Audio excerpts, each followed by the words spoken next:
Dalam operasi gabungan yang dilakukan Satlantas Polres Bogor, BNNK Bogor, dan Dinas Perhubungan Kabupaten Bogor di pintu masuk Tol Jagorawi Citerep Kabupaten Bogor, satu persatu kendaraan bis dari arah Bogor menuju Jakarta ini diperiksa, mulai dari surat kendaraan, kelayakan kendaraan, lampu, rem, dan ban diuji kelayakan.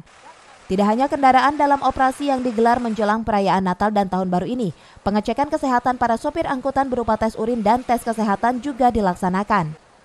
Karena khawatir para awak angkutan umum mengkonsumsi obat-obatan terlarang dan narkoba serta alkohol saat berkendara yang dapat membahayakan keselamatan para penumpang.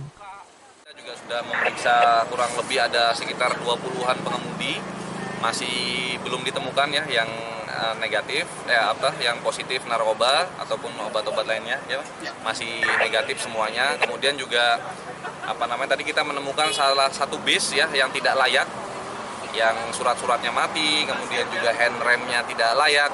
Pokoknya kendaraan tersebut tidak layak. Tadi setelah diperiksa oleh rekan kita di SUB dan juga petugas, kita putuskan untuk menyita kendaraan tersebut karena memang itu berbahaya apabila nanti dia melaju di jalan tol. Sementara itu, salah seorang pengemudi bus angkutan yang terkena tilang karena kendaraannya tidak layak jalan menjelaskan dirinya akan memperbaiki kendaraan tersebut sebelum mengoperasikan kembali kendaraannya.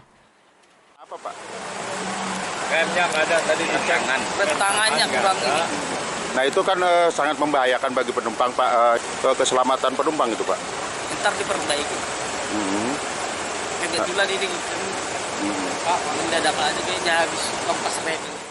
Tidak hanya melakukan penilangan bagi kendaraan yang tidak layak pun petugas menyita kendaraan agar masyarakat aman dan nyaman saat menggunakan moda transportasi tersebut. Dari Citerep, Kabupaten Bogor, Edi Junaidi melaporkan.